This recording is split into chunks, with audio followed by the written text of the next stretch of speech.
para que sea un poquito más dinámico. Entonces recién estábamos hablando de ventaja competitiva.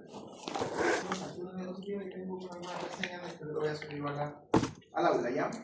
Entonces, esto es lo que estábamos conversando recién. ¿Qué es una ventaja competitiva? Porque antes de pasar a cuáles son las distintas estrategias que se utilizan en las distintas empresas y que después se aplican a la cadena de suministro, primero entendamos qué son las ventajas competitivas. ¿Ya? Entonces, es una competencia, una disputa entre personas, animales, cosas que aspiran a un mismo objetivo o a la superioridad en algo. Eso es lo que se define como competencia. Ya es un término de los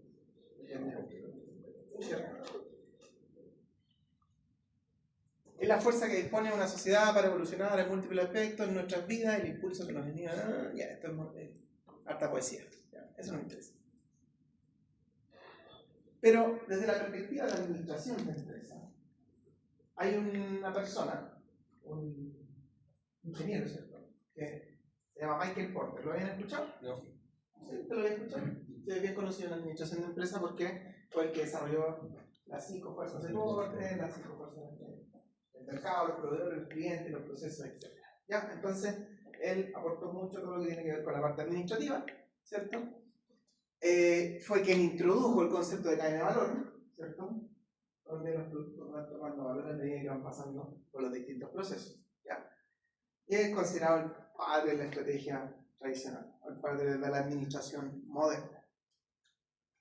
Se entiende como, según Porter, se entiende como ventaja competitiva a él por los elementos diferenciadores de una empresa frente a su competencia. Por ahí usted lo dijo. Esto es muy similar a lo que usted mencionó. Que le otorga una posición favorable para competir en un mercado determinado. Es decir, lo diferencia del mercado. Lo que veníamos hablando de Inwood, lo que veníamos hablando de Latam Sky, ¿cierto? Puede ser cualquier característica que le permita a la organización tomar una posición aventajada respecto de las otras empresas.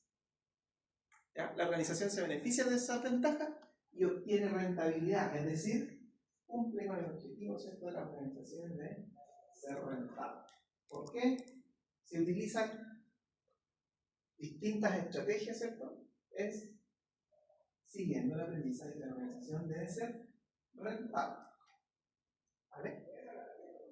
Teóricamente esas ventajas competitivas deben ser sostenibles en el tiempo, ¿cierto? Es decir, tal como dijimos al principio del curso, la empresa tiene que ser rentable, pero también tiene que ser sostenible.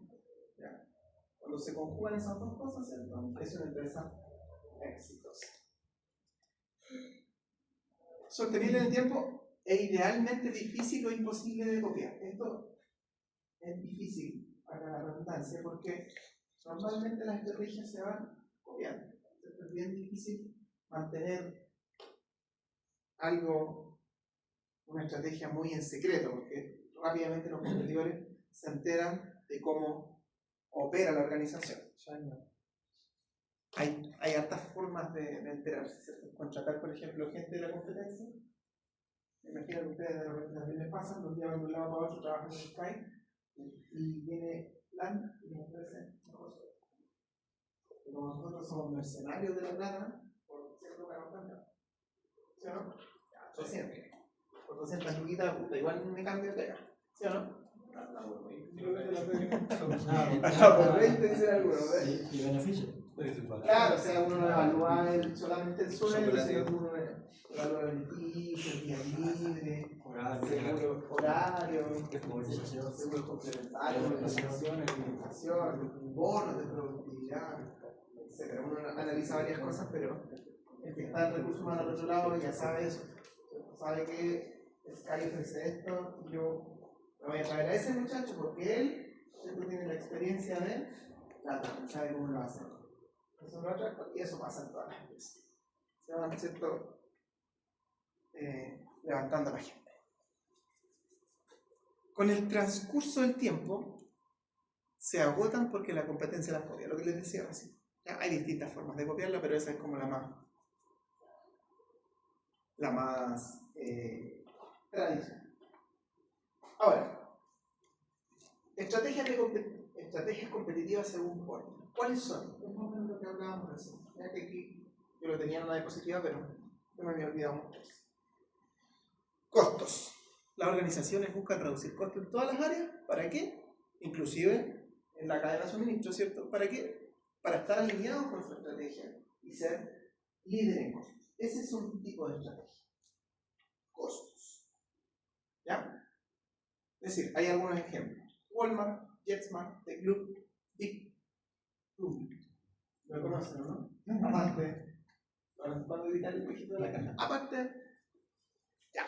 Entonces, esas empresas que buscan ser extremadamente baratos. No les interesa, a Fruna no les interesa hacer, ¿cómo se llama este chocolate? Ferrero Rocher, no. Les interesa ser barato y llegar a todas partes lo más posible, excepto donde pueda vender sus dulces. Diferenciación es otro tipo de estrategia. Este tipo de estrategia de empresas buscan diseñar, producir, entregar un producto exclusivo que se diferencie en sus características que ofrece la compañía. Pueden ser atributos del producto, posicionamiento, marca o calidad. Por ejemplo, Apple, Nespresso, Mercedes-Benz, etc. ¿Conocen alguna otra empresa que esté apostando a su diferenciación que no sea lo más barato? Hay tantos ejemplos. Rolex. Por ejemplo, yo soy Toyota también busca una diferenciación. Están en el estado de desigual, no se maneja con el fútbol o otros deportes. Claro, porque es una segmentación muy particular. Nvidia, las dos también es lo mismo con el tema de las dos entretenimientos. Ahí sí, no sé, ahí sí, conozco la marca, pero no sé cuál, pero claramente hay una estrategia de centro de diferenciación que vende. ¿Qué es lo que vende esa empresa? ¿Qué vende esa marca? No vende ropa, no vende ropa. ¿Qué venden esas empresas? Un estatus. Tommy, ¿cierto? Estamos viendo nada. Pero, Tommy, cuando usted tiene. ¿Cierto? Entonces busca estatus. También cuando usted anda con el iPhone, con iPhone o una Apple, ¿cierto? Usted cuando abre la pantalla del computador y está la manzanita ahí, estatus. Si usted se baja de un Mercedes, no es profe de la Santa María, porque la otra primaria. ¿Sí o no? Sí, la Santa María anda en una página nomás. ¿Cierto? Entonces es distinto, ahí está, ahí vende estatus.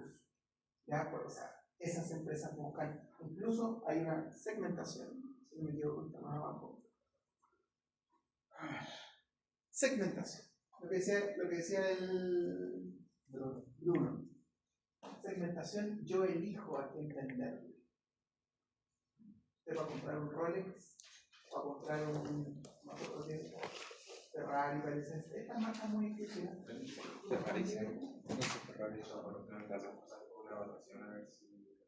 Hay marcas que son exclusivamente de un grupo socioeconómico que no, ¿cómo se llama? No le venden a cualquiera.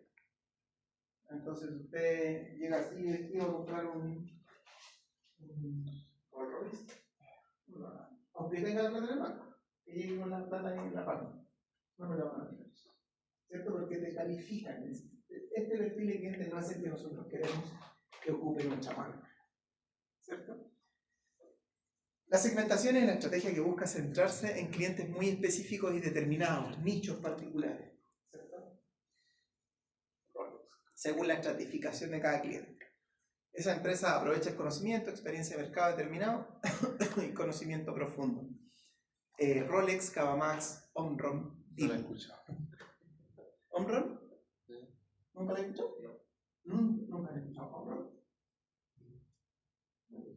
Aquí hay eléctrico, ¿no? No hay nadie que sea eléctrico. Como Magnum. ¿La conocen? ¿No? Sí. Una marca como de cosas eléctricas. Electrónicas, así. Otra estrategia es, que no, si bien es cierto no la menciona Porter, pero sí es una estrategia, es respuesta. Déjame ver si hay. Sí, ahí, ya está. Quería preguntarle qué ejemplos tenía. Pero ahí dice, pedido ya. ¿Cuál es la estrategia de pedir ya? Es comodidad, ¿cierto? O sea, que la aplicación sea fácil, que encuentres una variedad y que sea rápido. En eso falla. Yo antes lo ocupaba, pero lo dejamos de ocupar por te falla, te deja el pedido así como que no te lo entregan nunca. Nosotros vimos un departamento, por lo tanto llegaba el compadre y decía, no subo al departamento. Estoy pagando, a pedir ya, y me decía, estoy dejando una propina, si por eso pago. Entonces ahí hay eso es un súper buen ejemplo de una descoordinación en la cadena. Porque el rider no entiende que la estrategia de la realización de esa empresa es velocidad y comodidad.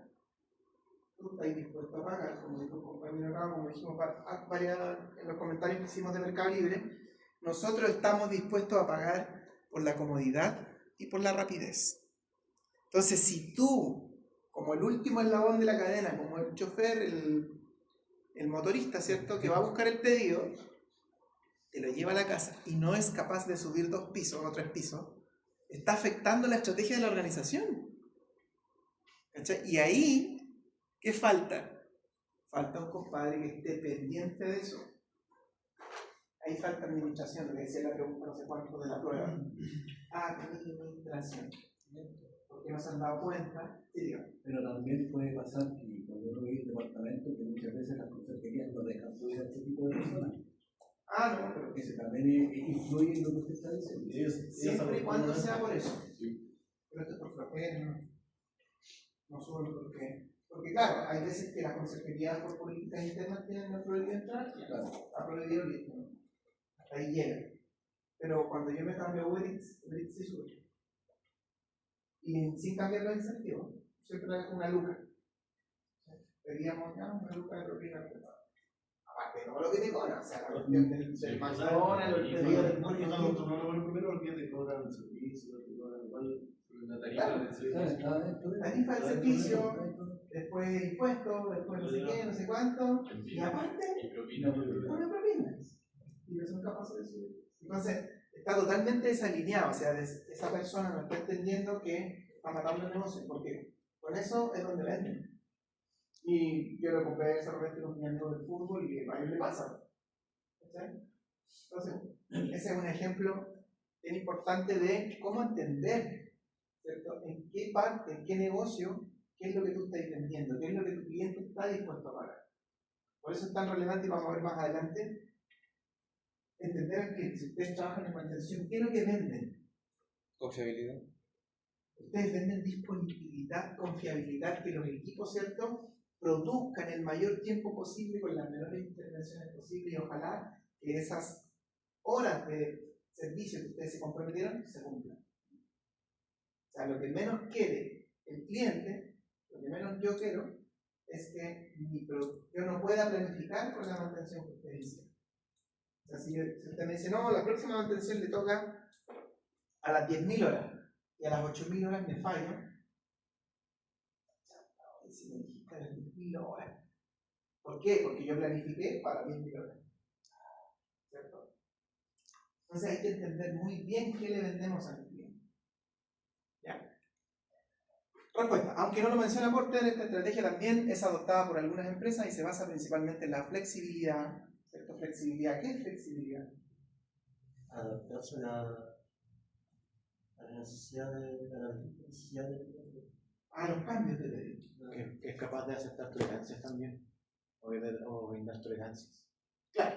Es decir, por ejemplo, lo que hablamos de pedido ya, 11 de la noche, y anda compadre por ahí. A la noche, a la 1. A la 1, ¿cierto? Bueno, dependiendo en qué ciudad, porque Santiago parece que está a la noche. Pero donde vivo yo está a las 11, pero si te vas a un pueblito ya más chiquitito, a las 9. Todo depende. Pero eso es flexibilidad, ¿cierto? Cambio los pedidos, horarios más extendidos, ¿cierto? Rapidez, lo que hablábamos recién. Confiabilidad. Después, McDonald's, porque pasaron algunas cuestiones que esta compañía aplica la cuestión. Bueno, no sé, lo dijeron, no sé si es verdad o no. Salió la noticia que abrían las bebidas, qué sé yo, y te ponían droga, y después los asaltaban. Entonces, Yo escuché eso y después todas las empresas de comida, ¿cierto? El restaurante, empezaron a poner stickers. Sello.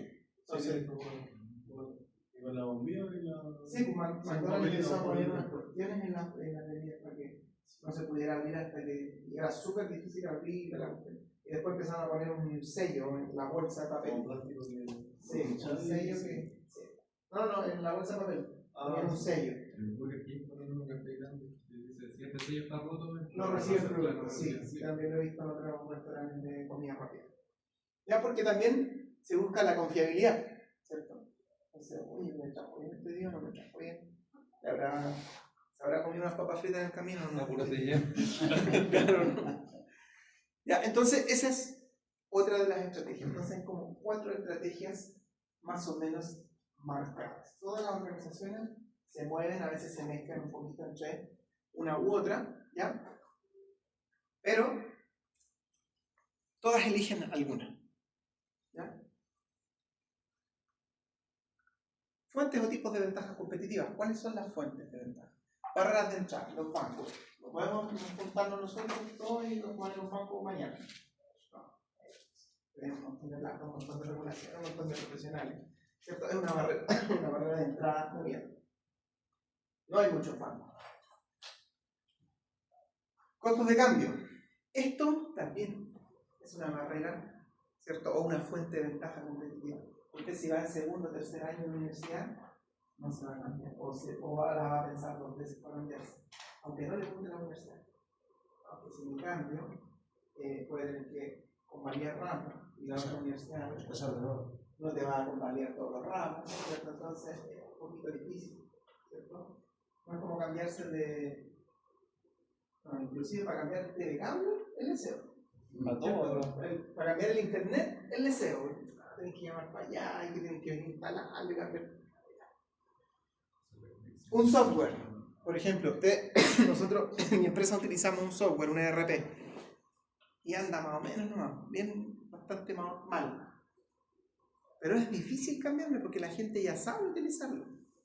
Ya tiene los datos, tiene los precios cargados, los productos, los clientes. Entonces para cambiarme tengo que llevar toda esa información a otro ERP. La capacitación. La gente ya sabe ocuparlo, entonces van a tener que capacitar a todas las niñas de 9 a 7 chiquillas. Pero que aceptar un rango de tiempo en el que van a haber Errores. Claro,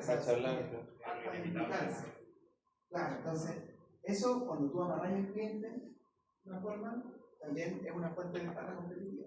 Entonces tú le das ahí como miguitas que le permiten al cliente estar contigo siempre. ¿Ya?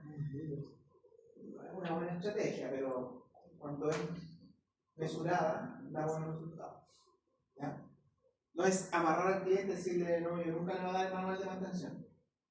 Ya es raya lo ético. ¿Sí? Pero sí, claro, si tú haces otras estrategias que son relativamente pequeñas que te permiten mantener al cliente contigo, vale la pena. ¿Ah? Las patentes. Las patentes, ¿cierto?, son una fuente de ventaja competitiva. Claro, yo hago una fórmula para hacer aceite de oliva, la patento y no hay malas. Si alguien la hace, Para los chinos no es problema. no, claro, o sea, aquí estamos hablando dentro de la legalidad. Los costos también son fuentes de ventaja competitiva, lógico. Si yo vendo más barato, muy barato. Barato. Claro, pero ahí no sé si hay algún problema de competencia desleal, por eso que siempre hablan de que los chinos hacen... ¿Han escuchado hablar del concepto dumping? Sí, lo que pasó con el acero allá en Huachipato. Claro, entonces se acusa mucho a nivel mundial a los chinos de aceptar. Pero si lo hacen. Cuando firmo que hacen. Sí, pero cuando tenía un estado que te acompaña. También cuando empiezan a vender muy bajo precio para básicamente crear atrás. Sí, pero ¿quién puede hacer dumping?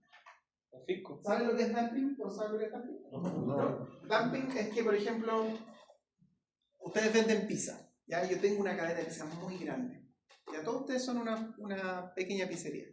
Y yo vengo, ustedes venden todas las pizzas a lucas. Y yo vengo y me instalo al lado de usted y vendo la pizza a 500 pesos, a 300 pesos. Entonces, y me mantengo, porque tengo tanta plata, que me permite mantenerme 6 meses vendiendo pizza a 300 pesos. Y cuando usted quebró, yo la subo a mi pie. Entonces voy y le gano el mercado a todo.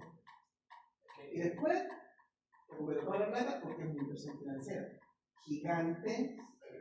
Lo que pasó con la industria textil en este país, estaba guateando, en los 90 los chinos hicieron dumping y ahora compráis los que valen hongo y están al doble el precio. Y que yo digo que no solo nosotros chinos, por ejemplo, Amazon hace un par de años hizo lo mismo con Sí. una empresa que se llama pañal.com, creo, que básicamente trataron de comprarlo, la empresa dijo que no, y lo que hizo Amazon fue vender los mismos pañales a precios donde perdían, no sé, 2.000 millones al mes. Y así hasta que la otra empresa no pudo sostenerlo y les tuvo que vender. Una vez que vendieron, se quedaron con toda la. Ese caso no se fue a la Corte Suprema de allá. Sí, pero en Francia dio ganando Amazon porque teníamos plata. Claro, es que eso los tribunales de libre competencia que existen supuestamente en todo el mundo buscan regular esas cosas. ¿Ya? Por eso que el capitalismo desenfrenado tampoco es una forma de trabajar, ¿cierto? O sea, no es una forma, según esta es mi perspectiva, pero el capitalismo desenfrenado, según lo que decía Smith, ¿cierto? Que es como el que escribió el capitalismo, dijo, esto debe funcionar así y la mano del mercado, la mano invisible del mercado, todo lo va a regular. Eso no es así.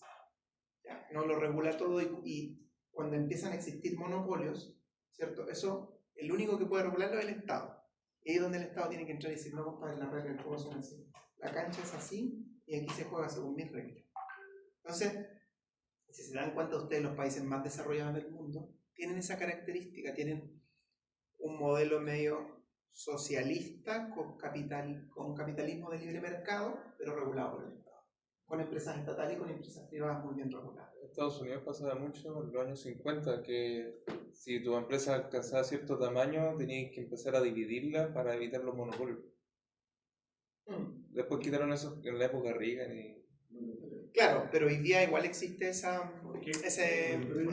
monopolios que finalmente a los pequeños no le permiten despegar. Entonces, por ejemplo, no sé si se han dado cuenta, pero yo no tengo pruebas, pero no tengo dudas de que es así.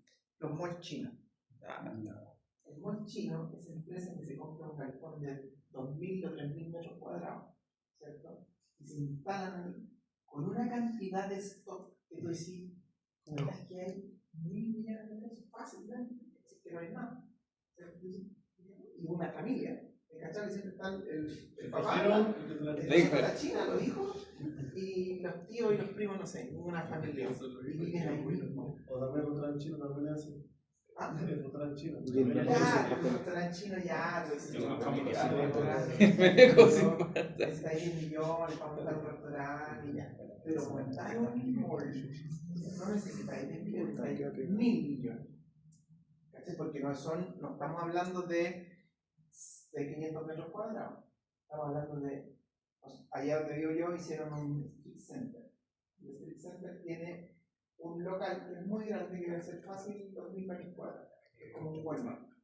Y es Shanghái, donde vivo yo hay 80.000 personas, en un pueblo súper chico. Y hay 5 moles chinos. 5 moles chinos y con 80.000 personas no hay uno.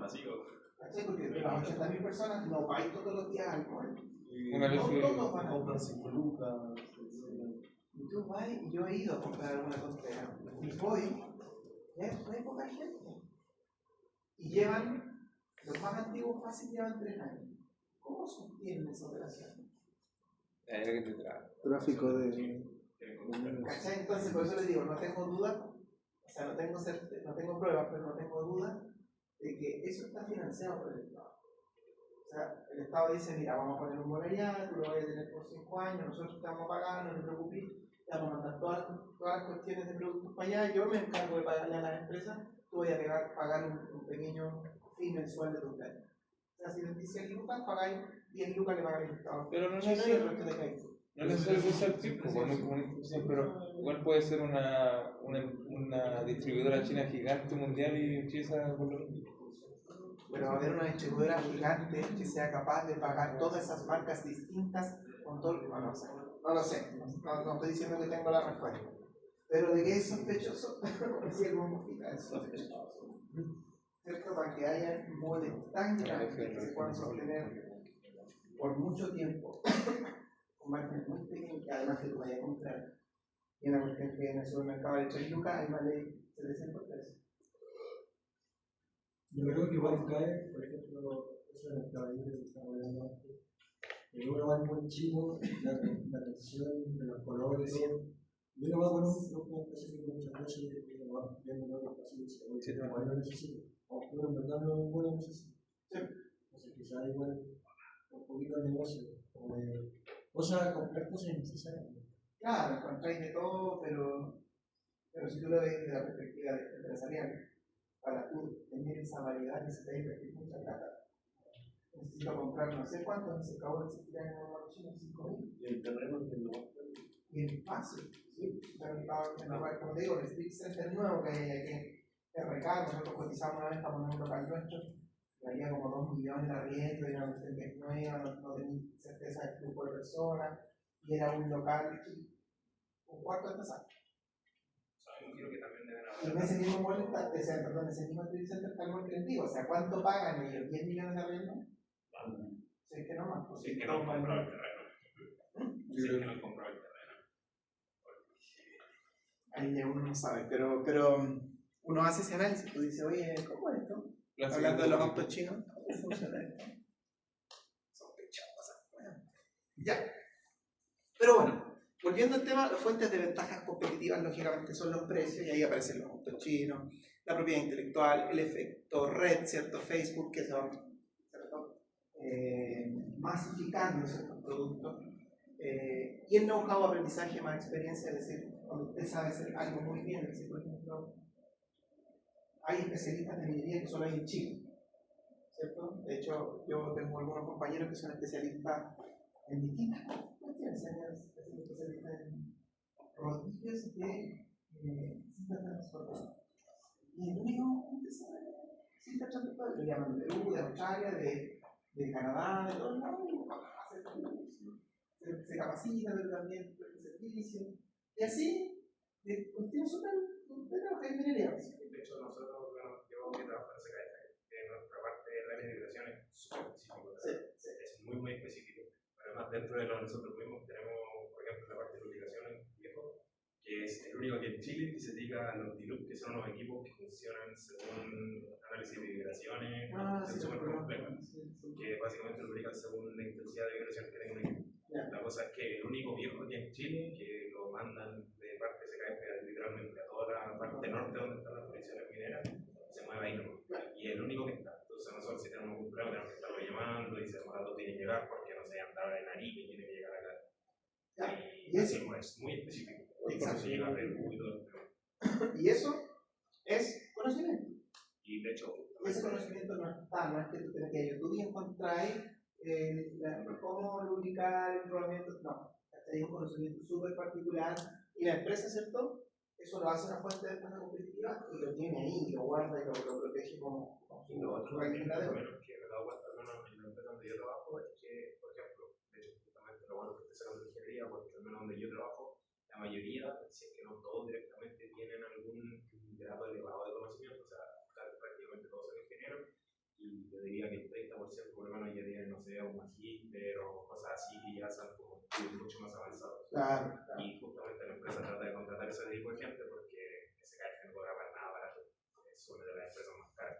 Pero claro, tienen como que lo eleva a diferencia de los demás, que es como ya sí, cobro más caro, pero te tengo personal muy capacitado, demasiado sobrecapacitado incluso para el cargo que tienes. Somos especialistas en eso. Exacto. Entonces tú decís, oye, voy a contratar una empresa de rodamiento, ya voy a ir a con cualquier, no, padre, compré este rodamiento que vale, no sé, 10 millones de pesos, no voy a ir a contratar a cualquier viejo, voy a contratar a los especialistas, a los que saben, y ahí la empresa, ¿cierto? Esa es su fuente de ventaja competitiva, ¿cierto? El conocimiento, las universidades, hablando de conocimiento, las universidades invierten en esa ventaja competitiva. O sea, también hay algo, mucho de gestión, o sea, no es solamente tener los mejores profes, ¿cierto? Pero yo que estudié en 3 universidades, en esta, en la Ibañez y en la Católica, tiene profesores, pero súper bien formados, o sea, todos los profesores que yo tenía tenían un doctorado, por lo menos, y estaban en investigación y publicaban papers, es decir, bien capacitados. Entonces, ¿qué es lo que están acumulando? ¿Cuál es su ventaja competitiva? Conocimiento.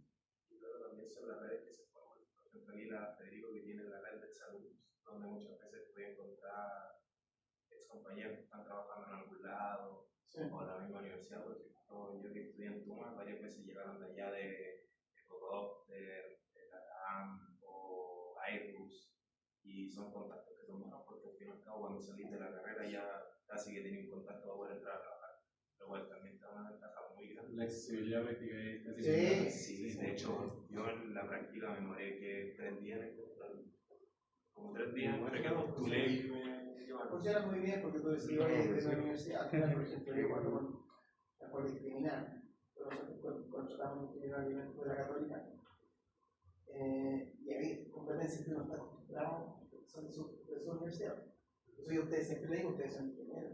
A mí hay una cosa que me molesta, cuando un ingeniero dice, no, eso fue mucho.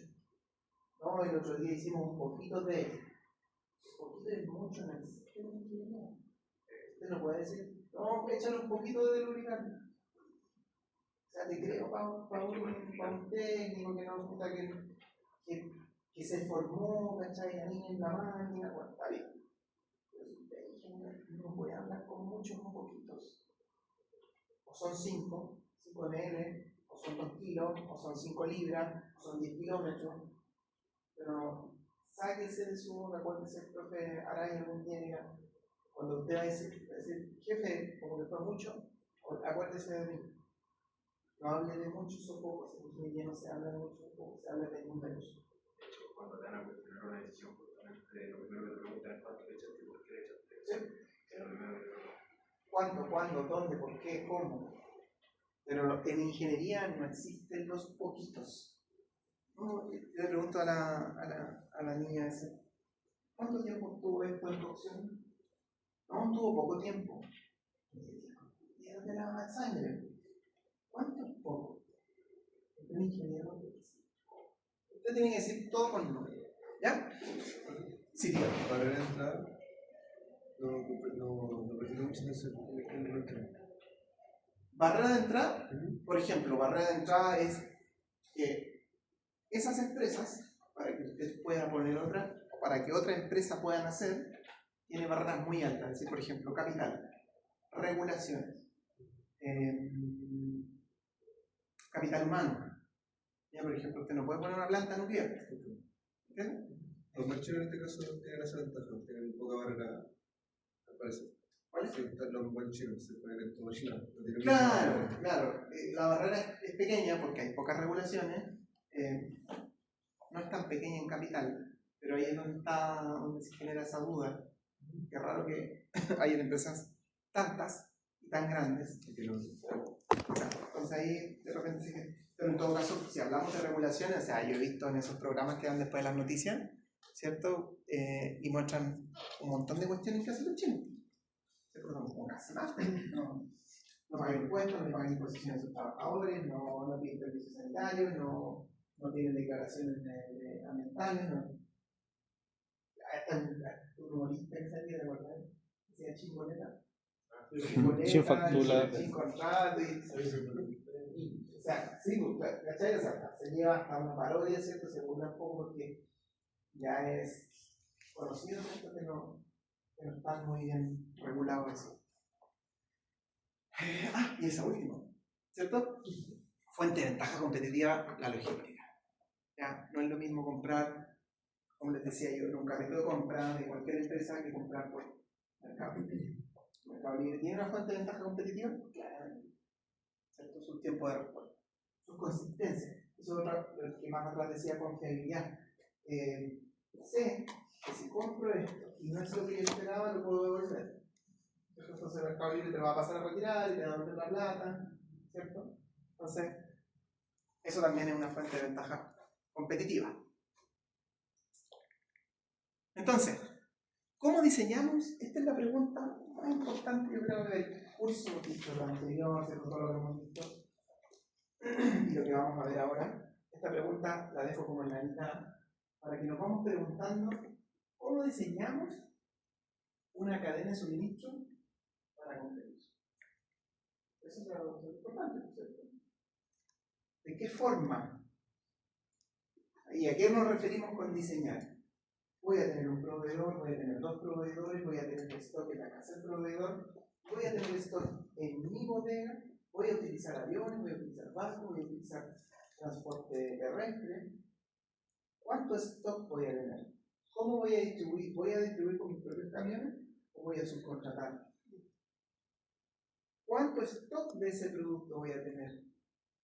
¿Voy a tener 10, 100, 5? ¿Qué tipo de tecnología voy a utilizar? ¿Voy a usar un cuaderno? ¿Lápiz cuaderno? ¿Voy a usar Excel? ¿Voy a usar NRT?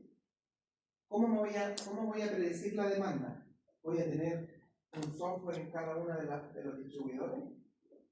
¿O voy a pedir información de los distribuidores? ¿Cómo voy a moverme de esa manera? ¿Cómo le voy a responder al cliente? ¿En cuánto tiempo voy a entregar mi producto? Desde que me lo piden hasta que lo entrego. Todas esas preguntas, ¿cierto?, van asociadas al diseño de la cadena de suministro. La cadena no es mía. Yo no soy, nosotros nunca, SKF no es dueño de toda la cadena. Te aseguro que tiene proveedores en Alemania que le venden acero, que le venden materiales particulares, que le venden aceite, que le venden cajas, envoltorios, qué sé yo, palets. Parece que es alemano, ¿no? Sueca, no sé, pero es por ahí. Sí, ¿Cierto? suena.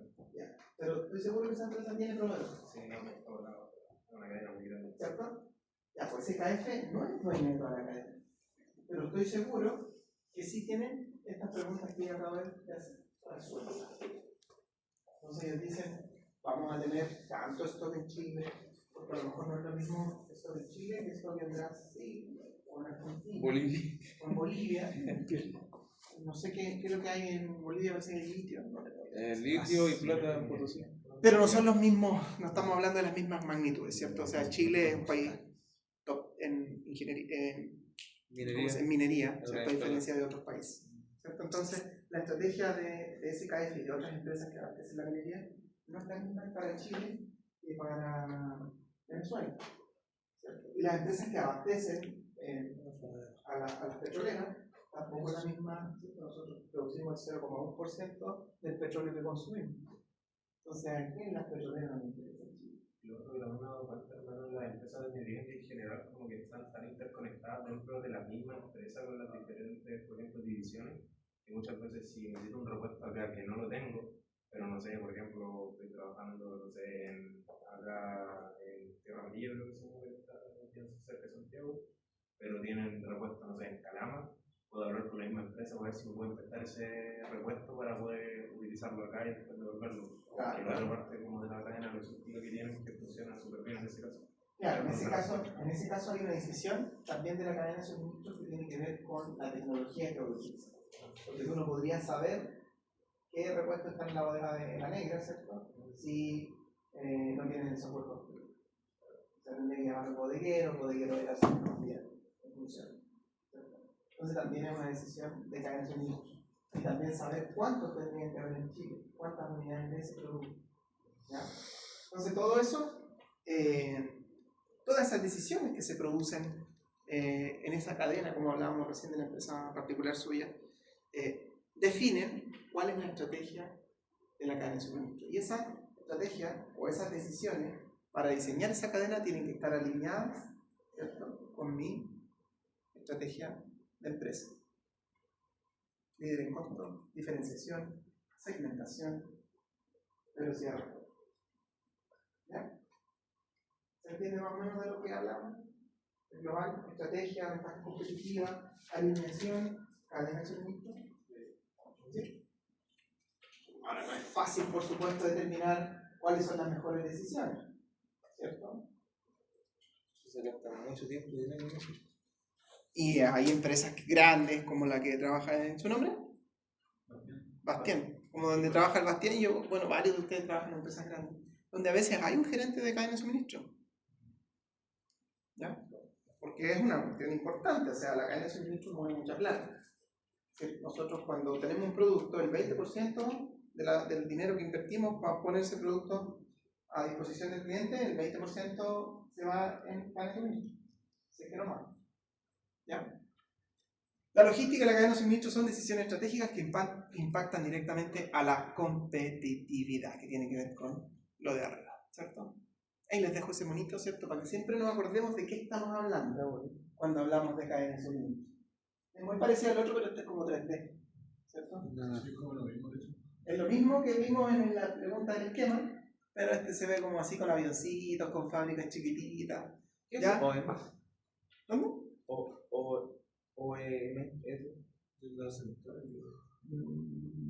No lo sé, lo voy a averiguar, ¿ya? Tendría que ser como la principal empresa, ¿no? No me acuerdo.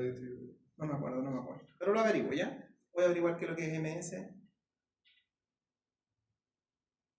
No me acuerdo. Pero es una sigla, parece que el MS es como un software, ¿ya?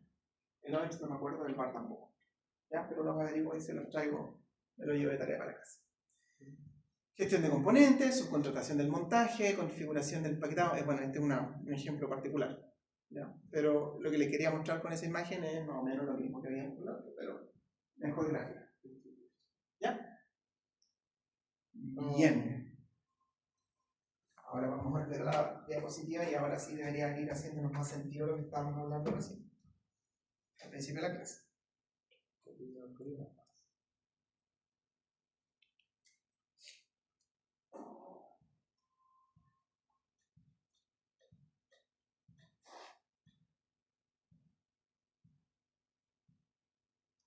Aquí vemos que, ¿cierto? ¿Están cansados? No. Excelente. Yo sí.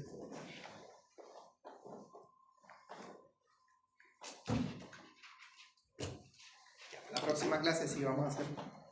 No me gusta la clase donde el profe habla, y no hacemos el ejercicio, porque hasta ahora de verdad que es difícil. Ya, les dejo entonces esos 3 videos, véanlo. Seguro va a salir una pregunta en la segunda prueba de uno de esos videos, ¿ya? Para que intentamos algunas cosas más ejemplificadas. ¿Ya? Entonces decíamos, hablamos de ventaja competitiva, ¿cierto? Y la logística. ¿Se acuerdan cuál es la diferencia entre logística y cadena de suministro? Hay una diferencia, ¿no? Para que no utilicemos el concepto indiscriminadamente, o sea, indistintamente. La logística se refiere al transporte principalmente y la cadena de suministro es todo, o sea, desde cuántos tiempos en los que me van a entregar los pedidos, por ejemplo, hasta cómo se lo voy a entregar yo al cliente. Entonces, la logística estaría dentro de la cadena de suministro. Claro, la logística es mover cositas de un lado a otro, ordenar, ¿cierto? Paletizar, elegir los transportes, que si la cadena de suministro es todo su conjunto, como lo vimos en el monitor recién. Integra distintas empresas que finalmente llevan un producto al consumidor final. ¿Cómo transformamos entonces la cadena de suministro en una fuente de ventaja competitiva? En la medida que tomamos las decisiones adecuadas en base a lo que conversábamos recién. ¿Ya? ¿A qué decisiones nos referimos? Lo que les decía recién. Diseño y estructura de la red. Soy dueño, tercerizo, necesito un centro de distribución o necesito, lo subcontrato, ¿cierto? Porque yo podría decir, voy a entregar mis productos aquí en Santiago. Vengo todos los días en el vehículo a entregar o contrato a mis empresas rodean San Francisco, Alquicabe, hay como correos, 4 marcas bien importantes que te arriendan un espacio, te arriendan una bodeguita, 1 metro cuadrado, que es un pallet. Entonces tú guardáis ahí tu cuestión y cuando te piden, venía a buscarte. ¿Sí? ¿Cuán rápido mi cliente necesita mis productos? ¿Mi cliente levanta el teléfono y hace pedidos? ¿O planifica las mantenciones? Dice, mira, tenemos una mantención en diciembre, en esta fecha, por lo tanto necesito que traigas tu técnico y tus productos, ¿cierto? Es importante saber qué es lo que quiere el cliente. Localización. ¿Dónde me ubico? Las empresas mineras normalmente sus operaciones, sus faenas no están aquí en Santiago. Normalmente están cerca del cliente final. ¿Sí o no? ¿Para qué decir los que trabajan en Hangar? Están ahí, en el aeropuerto, donde el cliente los necesita. ¿Ya? La infraestructura, tecnologías y equipamiento. ¿Qué tipo de maquinaria utilizaré? ¿Qué tecnologías de información utilizaremos? Si conectaremos esas tecnologías de información con otros software de la cadena de suministro hacia atrás o aguas abajo, ¿cierto? También son definiciones. ERP, WMS, TMS, no era lo mismo que decía recién que me preguntabas tú. ERP, ¿sabes lo que significa ERP? Trabajo con el papel, no lo así. ¿No se acuerda qué significa? Sé que son software para... Sí, un software. Significa Enterprise Resource Planning, que es una planificación de recursos, o sea, administrador de planificación de recursos. Entonces, un sistema se administra los recursos de la empresa. WMS significa Warehouse Management System, es decir, un sistema de administración de... ¿Qué es Warehouse? Warehouse es la bodega. Almacén, bodega. ¿Ya? Existen ERP, existen WMS, ¿ya? Y existen TMS. ¿Qué sería un TMS? Un Transport Management System, ¿ya? Que administra los transportes, tanto de entrada como de distribución. ¿Ya? Porque, como les contaba, cuando uno maneja un camión o dos camiones es manejable. Pero cuando tienes una flota de 20, 30, 50 camiones ya no es tan sencillo. Ya no lo podemos manejar ahí con el Excel.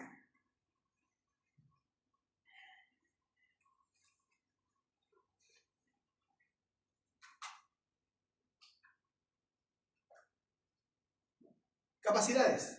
Capacidad de transporte. ¿De qué tamaño vamos a hacer las bodegas? También va a depender de mi decisión de cadena de suministro y la ventaja que quiero tener. Claro.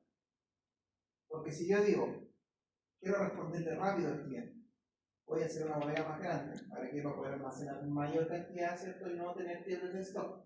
Por lo tanto, la bodega va a ser un punto más grande.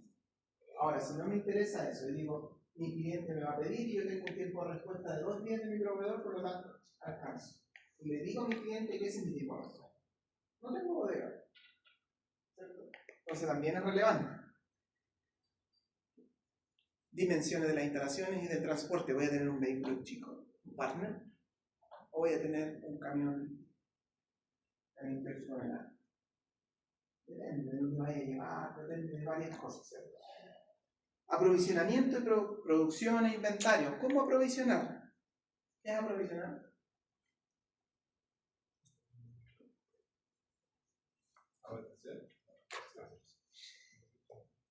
¿Qué cree usted que es aprovisionar? Prepararse para lo que viene en el futuro, abastecer. Abastecer, ¿cierto? Es definir, ¿cierto? ¿Cuánto voy a comprar? ¿Cuándo voy a comprar? ¿Cómo voy a almacenar? ¿Cierto? Esas decisiones de aprovisionamiento también son decisiones, valga la redundancia. Es decir, no se aprovisiona a compañía loca. ¿Por qué creen que no? Aparte, salud. Perdón. Aparte de que. Aparte del espacio que voy a utilizar, ¿qué más pasa en eso? ¿Por qué tomo una decisión de aprovisionar más o menos? ¿Qué te imaginas tú, Bruno? Por ejemplo, las tiendas con la estación. Claro. No voy a tener ropa de invierno, verano, o sea, no. Claro. Pero sí, igual cuando tenía un stock, cosa que si no me llega la ropa como de moda, puedo revender y liquidar, por tener oferta. Ya. La ropa de verano. Claro, ahí las empresas pierden. Cosas que necesito para producir, siempre tener un stock en caso de no poder comprar. Sí. no quebrar el stock. Ahora, pero dentro de esa decisión, claro, dijimos, vamos a tener stock, ¿cierto?, para poder cubrir con las demandas que los clientes nos piden, etc.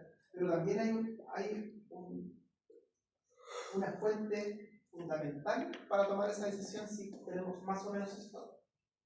Porque yo podría decirle, no, mira, ¿para qué nos vamos a arriesgar? Tengamos 10.000 unidades de este producto. Y con eso nos aseguramos, tenemos un stock de seguridad, nunca le vamos a fallar al cliente, fantástico. ¿Aceptarían ustedes la decisión? Tengo donde almacenarlo. Suponte que tengamos donde almacenar. Solucionado su tema. Y si no vendo todo, me quedo con la cantidad. Obsolescencia. Ya, ¿qué más? Pérdida de plata. ¿Por qué? Se evalúan los. Tienen que pagar. Se devalúan también, esa es otra cosa relevante. Es decir, los compré a 100, 2 años después con la inflación ya vale 100. Y después tienes que pagar el almacenamiento. El almacenamiento también tiene un costo. Y si el producto vence, Que es lo que decía el compañero, que decía obsolescencia. Hay otra cosa importante. Antes de comprar, tomamos la decisión y dijimos 10.000 unidades. Ya, perfecto. ¿Y cuánto se consumen? 10 unidades diarias. Chuta, me alcanza como para Una vida. 100 meses. ¿Cierto? la calidad, Pero ¿y qué pasa si superficie. baja la... Sí. ¿Dónde lo puedo almacenar? Sí, pero ¿qué más? ¿A qué? Si en algún momento va a disminuir la cantidad que va a comprar la gente, porque por así decirlo va a pasar de moda, tal vez. Supongamos que se compre agua, que la gente siempre va a consumir. ¿A quién le compro? No, ya también tenemos resuelto el problema del proveedor. Como los ¿Qué otra bancos. decisión importante hay de por medio? No, o sea, la inversión. La inversión, el capital inmovilizado, el costo de oportunidad. ¿Cierto? Si yo digo 10.000, ya, pero, ¿cierto?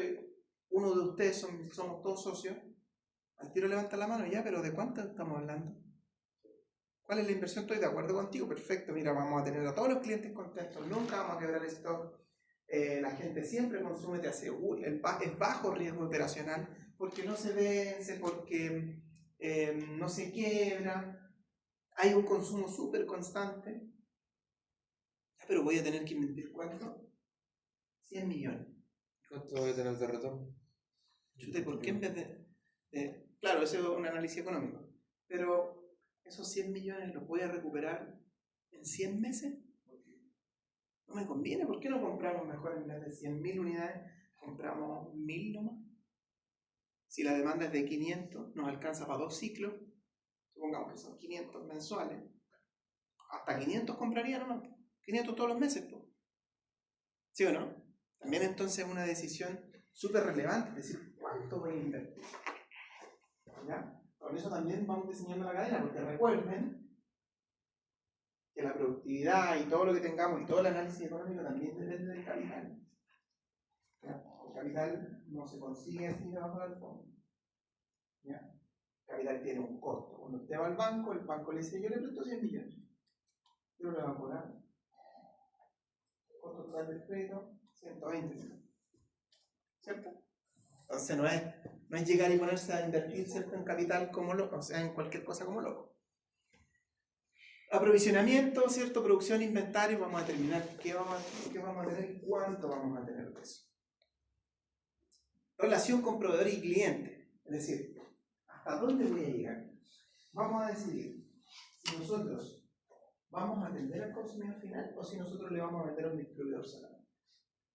¿Ya? Eso también es una decisión de la cadena de suministro. Usted va a determinar, es decir, no, mira, yo tengo una fábrica de aceite de oliva, ¿cierto? Y yo voy a entregarle hasta los distribuidores. Pero si usted me viene a comprar un litro, padre, yo no le vendo, vaya a él, ahí le vamos a encontrar mi marca. ¿Cierto? Es una decisión que es relevante tanto desde la perspectiva financiera, como desde la perspectiva estratégica, como desde la perspectiva relación con el cliente. Pues si él a mí me compra 5 pales de aceite todos los meses y él viene a comprarme una botella, ¿yo voy a dejar de venderlo a él por vender una botella? No, y también es lealtad, ¿cierto? Te vendo a ti, pero si me vienen a comprar los clientes, igual aprovecho de vender. Entonces tú vas a venir y me vas a reclamar, no, me estás vendiendo a mí el aceite y después vendís por fuera, tú mismo sois mi propia competencia. Entonces también es una decisión relevante. ¿Qué relación puede tener con el cliente? o yo voy a poner mis propias tiendas. ¿Cierto? Yo voy a poner mis propios talleres de mantención. ¿Ya? Es una decisión. Y respecto a los proveedores también. Voy a ir a comprarle directo a la fábrica, voy a buscar un dealer. O si no, voy a trabajar con un... ¿Cómo se llama esta persona? Tiene un nombre. Un broker. ¿Sabes lo que son los brokers? No. Son corredores. Igual que los corredores de propiedades, son corredores industriales. ¿Cierto? Entonces usted puede hablar con los dealers, los brokers, que son más o menos lo mismo. Entonces tú hablas con alguien en Europa, eso para tiene un montón, una cartera de proveedores, tú le dices, mira, necesito un interruptor, necesito una ampolleta, necesito, más técnicamente, ¿cierto? Y él busca todos los productos que los consolida y te los manda. Si hablamos de mantenimiento, ¿ya? Si hablamos de industria alimenticia, existen los brokers que van y que conocen un montón de fábricas y te dicen, usted quiere comprar bebidas energéticas, yo le consigo 3 marcas y te mandan las 3 marcas en 3 modelos, en 3 formatos distintos. ¿Ya? ¿Voy a trabajar con él o voy a ir directo a la fábrica? Me voy a ir para allá, voy a visitar la fábrica y voy a decir, ya voy a hacer un trato directo. Eso depende de la información que tenga. Depende de la información y depende de lo que usted decida hacer. Porque trabajar con broker, con dealer o directamente con la fábrica tiene pros y contras. Si hablamos netamente del número, me conviene ir a la fábrica y decirle, porque ahí me elimino, ¿cierto?, las comisiones que hay entre medio. Yo puedo hacer un maltrato. Pero podéis tener, ¿perdón? Un maltrato que puedo Tener menos experiencia. Cuando se trabaja, por ejemplo, en agroindustria, tú no quieres ir a hablar con cada uno de los agricultores. Tú buscas una persona que consolida, te hablo con todos, se lleva el dolor de cabeza de 10 agricultores, pero tú tienes un solo dolor de cabeza. Entonces, hay cosas que vamos a determinar si en realidad podemos, incluso a veces ver si es que podemos. A lo mejor yo quiero ir a comprar armamento SKF directamente a Suecia, no sé dónde sea, pero me dicen no. Yo tengo que hablar con él, él es mi representante. Entonces, hay veces que no se puede. ¿Ya? Entonces, esas decisiones también son decisiones de la cadena de suministro. Lo también que contiene, por ejemplo, es que si hago el trato con alguien más seguro que me va a tener, no sé, 300 kilos de choclo, por ejemplo, y me falla, puedo directamente, normalmente tienen las cláusulas, los mismos contratos, y puedo obligarlo a que me devuelva parte de la plata o que me haga una indemnización. Cosa que es diferente si yo soy el que está hablando con los proveedores directamente, que si no me puede cumplir, ahí yo soy el que llega mal y tendría que estar a activar alguna cláusula con el proveedor, pero que sería mucho más engorroso que con una sola persona. Claro, también cuando tú trabajas con broker, el broker a veces te dice, ya este es el precio puesto ahí en tu bodega. Entonces te gestiona la parte de la cadena que también es bien complejo. ¿Cierto? Hablar con un embarcador, hablar con la agencia de aduana, hablar con con la agencia exportadora, hablar con el proveedor, que no son tantas cosas que te come harta gestión. Entonces tú dices, mejor te contrato a ti, ¿cuánto me va a cobrar? No, el 2% del valor POP, ya, listo, vale. Tú lo metías a tu costo nomás. Entonces, es una decisión, claro que es una decisión. ¿Y esa decisión en base a qué la tomamos? Según la cantidad que vaya a consumir. ¿En base a qué tomamos esa decisión? Sí, en base a datos, pero en base a lo que hemos conversado en esta clase, en base a qué tomamos esas decisiones. ¿Con qué nos alineamos? Acuérdense del ejemplo de pedido de ya. Con los datos que tenemos disponibles, ¿no? Con la diferenciación, con la competitividad de la empresa. Con la estrategia que tiene la empresa, muy bien. ¿Cierto? Entonces, ¿yo cómo voy a diseñar mi cadena? ¿Cómo voy a responder a todas estas preguntas? Orientado a mi estrategia. Porque no, hagamos un ejercicio. No voy a definir la capacidad y el transporte orientado a algo súper caro si yo soy líder. Yo soy Walmart. No me interesa eso. No voy a ponerme, ¿cierto?, a tener una relación con proveedores y clientes, con proveedores directamente, con brokers intermedios que me coman un margen si lo que yo quiero es ser lo más barato. Entonces voy a ir a tratar de comprarle directo al fabricante, ¿cierto? Aprovisionamiento, producción, inventarios. ¿Qué es lo que voy a hacer en la negociación? Te voy a decir, ¿Usted vende latas de energética? Sí. Yo le voy a dar la posibilidad de que usted venda en mi supermercado. Pero el inventario, usted lo va a poner, usted se va a encargar de llenar la góndola. Yo no voy a tener inventario, yo le voy a pagar a usted por lo que yo venda. Pero si usted, yo lo voy a dejar aquí. Si usted quiere estar aquí, en esta parte de la góndola, yo le voy a cobrar un arriendo de góndola a usted. Entonces, básicamente te hacen mierda, pero... ¿Por qué hace eso, líder? Porque lo que quiere es traspasar todo ese ahorro, entre comillas, ahí ellos se llevan su margen bien importante, pero traspasar ese bajo costo al consumidor. Si le mira, esta Monster te cuesta 2.500, ¿cierto? Entonces trató de recortar en todas las partes de la cadena un poquito, a ver, broker, chao, dealer, chao, transporte caro, chao. Todo orientado a la estrategia. Cambiemos el chip. Si somos Jumbo, ¿me interesa tener eso? ¿Me interesa? En realidad, mira, ¿sabéis qué? No, este producto da lo mismo. Si quebramos stock, no da lo mismo. Siempre el producto tiene que estar disponible. Por lo tanto, vamos a tener un stock en bodega. Sí, vamos a tener un stock. ¿Significa más inversión? Significa más inversión. Pero eso no vale 2.500 en el Jumbo, con lo cual vale 3.200. ¿Cierto? Hay una diferencia. ¿Se dan cuenta que las cadenas de suministro, todas estas decisiones, se toman en base a la estrategia? De esa forma nosotros vamos moldeando, ¿cierto? Diciendo nuestra cadena de suministro está orientada a costo, nuestra cadena de suministro está orientada a diferenciación, a tiempo de respuesta. Si nuestra cadena de suministro está orientada a tiempo de respuesta, no vamos a escatimar recursos en transportes más rápidos. Da lo mismo. Si a mí, como mercado libre, no me interesa que sea más barato, me interesa que te llegue hoy mismo en la tarde. Porque al final está en toda tu confiabilidad, tu modelo de mercado, entonces da lo mismo, no es un gasto, una inversión que tiene que llegar ahora. Sí, porque nosotros como empresa decidimos que esa era nuestra estrategia. Esa fue la decisión. Y no estoy diciendo que siempre va a ser la misma, las estrategias pueden ir cambiando a medida que se tiempo, ¿cierto? No es estática, ¿ya? Pero usted toma una decisión estratégica para trabajar por lo menos 3 o 5 años con esa misma estrategia. Y si le ha ido bien, si le da buenos resultados rentables, usted va a mantener la misma estrategia, ¿cierto? Entonces, todas estas decisiones de la cadena de suministro están orientadas con la estrategia que tiene la organización. ¿Ya? ¿Qué hora es? 9:30. 9:30.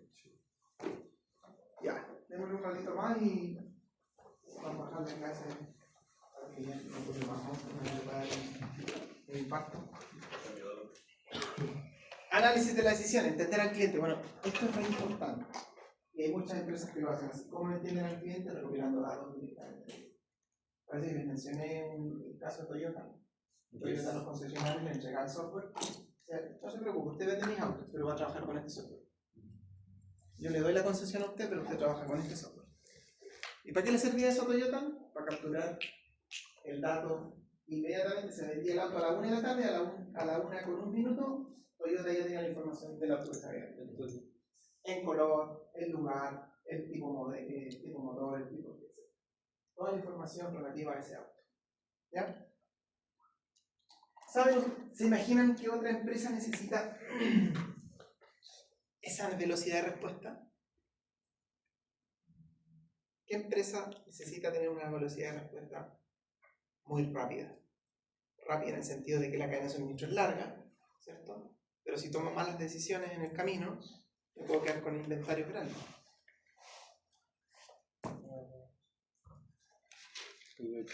Piensen siempre que todas las decisiones, o la gran mayoría de las decisiones, dependen del comportamiento de las personas. Temo.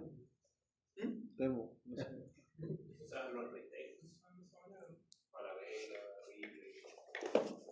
Porque puedo quedar con estos grandes de... Yo me imagino una empresa productora que tiene varios, se forman hartas partes, pero no sé qué ver. Por ejemplo, la industria de la moda es una industria que depende mucho de las decisiones de las personas. Entonces necesita una flexibilidad muy amplia. No puede hacer este polerón, hacer un contenedor de polerón, chaleco de esto. Porque a lo mejor la moda mañana cambia y quedó el contenedor lleno de chaleco. Entonces ahí lo que se busca o lo que pretende, por ejemplo, un caso en particular en ese tipo de industria es Zara. Zara diseñó una forma, ¿conocen Zara? Una marca española. Ellos diseñaron un modelo distinto y lo único que hicieron un cambio fue en su cadena de suministro. Voy a ver si encuentro un paper para que leamos, muy largo, pero para que analicemos el caso de Zara. Porque grafica muy bien lo que son solamente decisiones, ni siquiera decisiones financieras, ni económicas, ni impactan sobre eso, pero son decisiones netamente en la cadena de suministro para poder ser más competitivo que otras empresas de marcas similares que no entienden de moda. Pero Zara, ¿qué es lo que hizo? Dijo, respondió las mismas preguntas que vimos recién. ¿Dónde vamos a poner nuestras fábricas? ¿Dónde vamos a poner nuestros centros de distribución? ¿Cómo vamos a entender al cliente y cómo vamos a capturar esa información? Entonces hicieron algo más o menos similar a lo de Toyota. Software en los distribuidores. O si no, se integraban y tomaban información inmediatamente de qué productos se venden y cuáles no. A diferencia de otras fábricas que empezaron, yo me imagino que todos se han dado cuenta, ¿cierto? En las zapatillas aquí en la lengüita dice Made in Thailand, Made in Vietnam. ¿Por qué empezaron a hacer eso las empresas textiles? La producción ahí es más barata. Porque es más barata. ¿Qué hizo Zara? Dijo, claro que es más barata, pero yo me tengo que llevar una fábrica desde España a Tailandia. ¿Y qué significa si yo me llevo la fábrica desde España a Tailandia? Primero, la inversión es gigante. Segundo, pierdo los clientes. no los pierdo, sigo teniendo la fábrica en Europa. Pero ¿qué tengo que hacer con la producción? La tengo que meter en un contenedor y después la tengo que meter en un barco, después la tengo que meter en el agua y después tiene que llegar desde Tailandia hasta mi fábrica. Y la moda cambia así, de un día para otro. De un día para otro se dejó de vender este chalequito y tenían 2 contenedores, hablo de 2, o sea, Zara es una empresa gigante, tenían 20 contenedores de chaleco y no se venden. Entonces, lo que las empresas de la competencia analizaron y dijeron, cambiemos, ¿no? Porque como el pago de oro en Tailandia es 1/3 de lo que pagamos en España, tuvieron que hacer una inversión inicial altísima de compra de fábricas nuevas, pero después se fueron quedando atrás. ¿Por qué? Porque tenían que hacer lo que dijo el Bruno, tenían que hacer llegar de temporada remates, liquidación. Entonces, finalmente, en el largo plazo, ¿qué fue pasando? Zara empezó a ganar competitividad. Porque como tenía una fábrica en España, a pesar de que la mano de obra era más cara, no tenía que hacer remate, no tenía que hacer liquidación, porque no tenía 10 contenedores, tenía 1.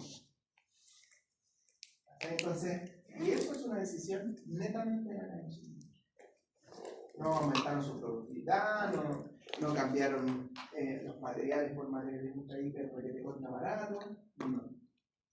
Tomaron una decisión de la cadena. Y eso le llevó a ser altamente competitivo. ¿Ya? ¿Qué más tenemos?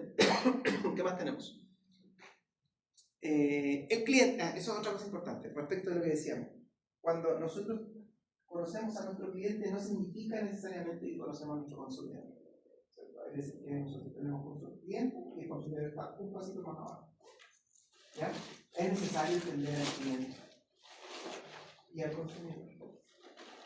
No solamente el cliente, porque el cliente, cuando tú le vendes a una empresa, la empresa que quiere hacer con tu producto, rentabilizar, venderlo y ganar un margen, ¿cierto? Pero el consumidor no necesariamente quiere hacer eso. O sea, yo no le compro esta agua para rentabilizar.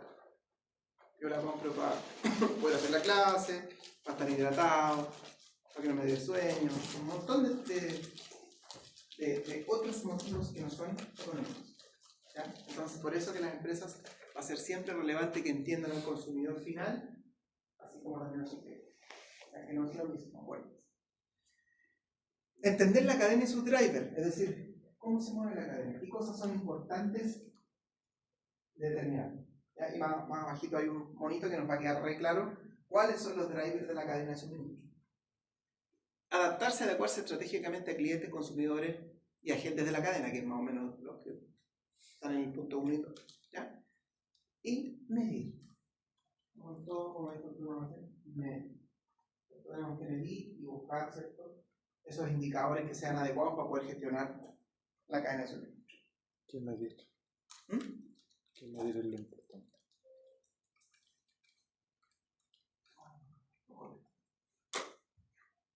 Y sí.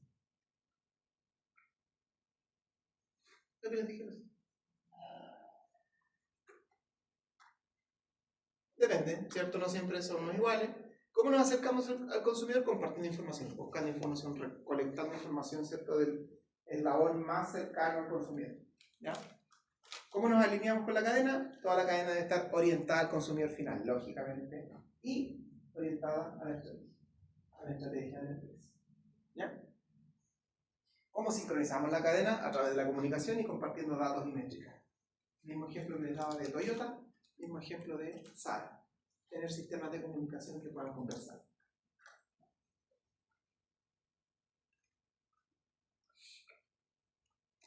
¿Qué hora es? Las 9:39. ¿Dejamos la clase de aquí? Yes. Bueno. Nos veo ya algunos arrastrando los brazos. Ya, la próxima clase vamos a hacer un ejercicio al final de la clase para que no sea tan. Hasta aquí llegamos. Esto lo vamos a ver en la próxima clase de cómo